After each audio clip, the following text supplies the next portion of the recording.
Bonjour, les Gilets jaunes, une révolution de paille, la France est morte.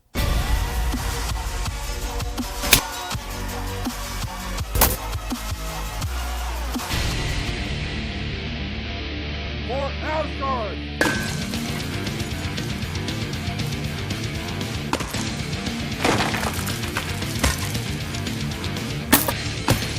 Bon, comment j'en suis arrivé là? Parce que c'est très pessimiste, hein. Je suis navré, mais je vais m'expliquer. Avant toute chose, je dois dire que je suis de tout cœur avec les Gilets jaunes. Attention, je suis de tout cœur avec eux.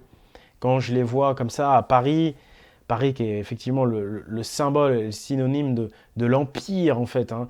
C'est une ville diabolique Paris, c'est la ville babylonienne, la ville construite par les Romains pour assujettir toute la Gaule.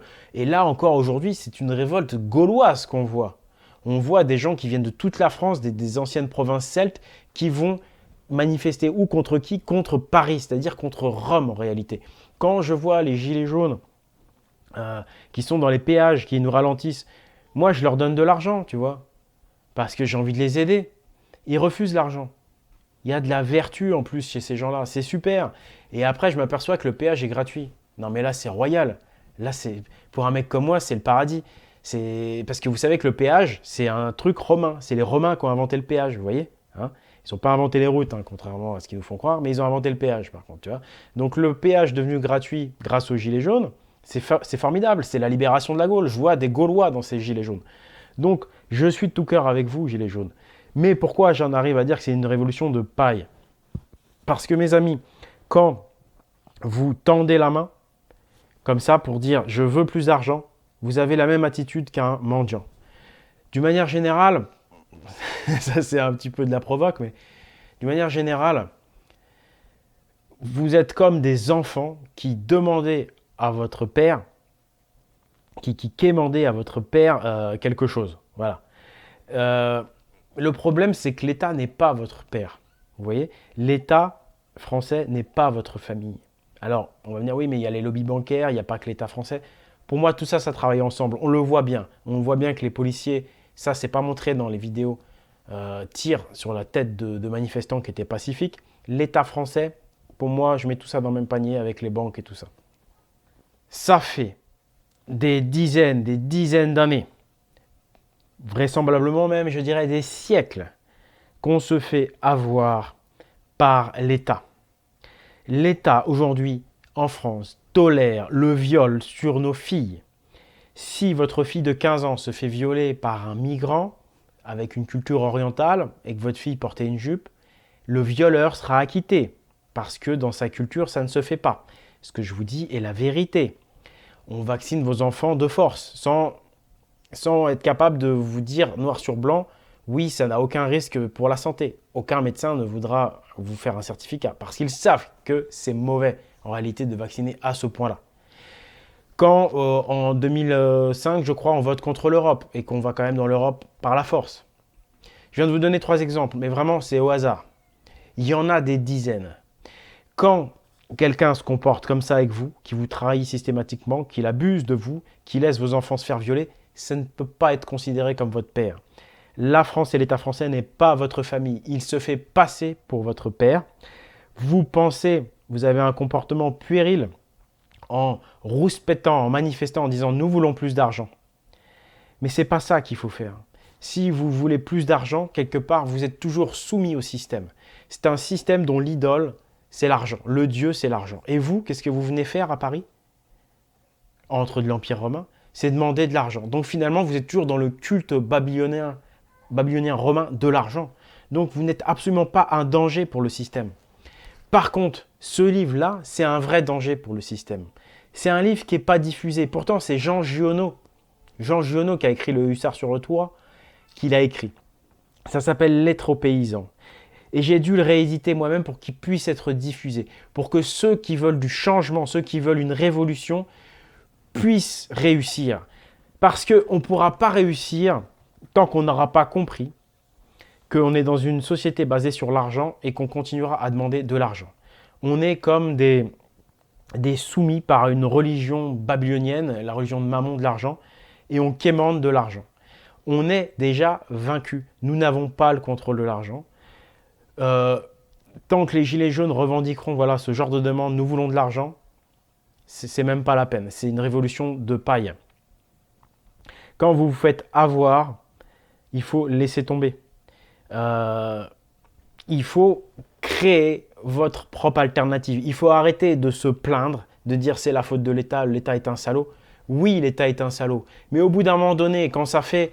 Ce livre-là a été écrit il y a 80 ans. Je ne sais pas si vous imaginez. Jean Giono appelle déjà à une révolution intelligente il y a 80 ans. Donc, ça veut dire quoi une révolution intelligente? Ça veut dire se reprendre en main. Ça veut dire redevenir indépendant de l'État, redevenir autonome. Quand je vois des gilets jaunes qui disent je ne pourrais pas acheter de cadeaux à mon gosse parce que j'ai plus de sous, si tu avais ta ferme autonome, tu n'aurais pas besoin de sous ou beaucoup moins. Tu aurais déjà tout dans ta ferme. C'est ta ferme qui produirait tout, d'accord? Tu serais autonome, tu produirais par toi-même, tu ne serais plus un enfant. Parce que là, les Français sont des enfants avec un mauvais père, avec un pseudo-père. L'État français ne nous considère pas comme ses enfants. Sinon, il ne ferait pas venir des hordes d'enfants, on va dire adoptifs, qui viennent des autres pays du monde. Il ne les laisserait pas s'armer, il ne les laisserait pas violer nos filles. L'État français est un voyou, c'est un faux père. Vous voyez, on va reprendre cette analogie de la famille. On est dans une ferme qui s'appelle la France. Nous, on est des enfants, on n'a pas la main mise sur la ferme. On est obligé de demander au père qui nous donne de l'argent. Le père, il fait venir des gens qui nous détestent, des fanatiques religieux. Le père, il pille la ferme. La ferme, il est en train de la piller, il est en train de la détruire. Le père va se barrer. Il va se barrer et il va laisser la ferme à feu et à sang. Il va laisser nous démerder avec les enfants adoptifs qu'il a fait venir. Ce n'est pas notre père. Cette vision-là, c'est quand on avait des tribus celtes, gauloises, germaniques, vikings. Là, on était dans une vraie patrie, dans le sens paternel. Parce que nous étions tous unis par des liens de sang. Nous avions des ancêtres communs. Or, l'État français est dirigé par des Romains, qui ne sont même pas des Romains, qui sont en fait des Ixo-hébraïco-égyptiens. C'est des familles qui viennent de l'Orient depuis des siècles, qui nous la mettent jusque-là. Vous comprenez? Est-ce que vous allez vous réveiller? Arrêtez de demander à des gens qui vous trahissent systématiquement, qui vous envoient à l'abattoir, comme il le dit si bien. Ils nous ont envoyés aux guerres mondiales. Arrêtez, arrêtez. C'est être des enfants qui quémandent à un maître qui ne fait que de les faire souffrir. Vous êtes masochistes. Il faut reprendre notre destin en main. Il faut libérer la Gaule. Il faut que les gens qui ont compris ça, parce que malheureusement ce ne sera jamais tout le monde, il faut que vous regardiez ce livre. Il faut que vous le lisiez. Ce livre va faire mal au système. Ce livre n'est pas diffusé. Je l'ai réédité exprès aux éditions L'Esprit Viking. Vous pouvez le trouver sur mon site, L'Esprit Viking, même sur Amazon, je l'ai mis. Jean Giono nous explique que le paysan, le fermier, c'est lui l'archétype de l'homme résistant, de l'homme viril. Parce qu'il ne suffit pas d'aller péter des pavés sur les Champs-Élysées, ça ne sert à rien. Il s'agit de faire une vraie révolution intelligente. Ce sera beaucoup moins violent au niveau physique, moins spectaculaire, moins rapide aussi. Mais sauf que là, l'État, il sera baisé. L'État, il ne pourra plus rien faire. Quand nous aurons nos communautés d'hommes libres, on n'en aura plus rien à faire de l'État. C'est logique. On est des enfants dans une maison où ça se passe mal, parce qu'on a un mauvais père, enfin un faux père, hein, c'est pas notre père encore une fois. Eh bien, si on est des hommes, si on est viril, on doit être des adultes. Voilà. Au bout d'un moment donné, le français doit passer à l'âge adulte. Il doit arrêter de rester un adolescent qui quémande à son père et qui se fait avoir depuis des siècles. On doit quitter la maison familiale. Familiale. La maison romaine où on se fait exploiter. Ça veut dire quoi, quitter la maison? Ça ne veut pas dire forcément quitter la France. Ça veut dire laisser tomber le système. Quitter le système. C'est-à-dire commencer à créer des communautés d'hommes libres. Commencer à créer sa ferme, à avoir des fermes, à faire ça intelligemment. C'est laisser tomber ceux qui nous baisent, excusez-moi, la gueule depuis des siècles. Donc, voilà. Il nous explique dans ce livre, Jean Giono, à quel point il y avait encore en plus un espoir, un vrai espoir en France au début du siècle dernier, parce qu'il y avait encore beaucoup de paysans qui étaient des fermiers. Et il leur disait, ne vous faites pas avoir par ce qui est en train de monter l'État. Ne vous faites pas avoir aussi par l'urbanisation, par la mode de la vie urbaine, par la mode de l'argent. Gardez les valeurs sobres. Comprenez que l'argent, c'est ce qui nous met en esclavage. C'est l'argent qui fait de nous des esclaves. Et il nous explique quelles sont les bonnes valeurs à avoir. Il nous explique avec des lettres de noblesse comment c'est noble, comment la vraie noblesse, c'est l'indépendance. Et c'est revenir à la paysannerie.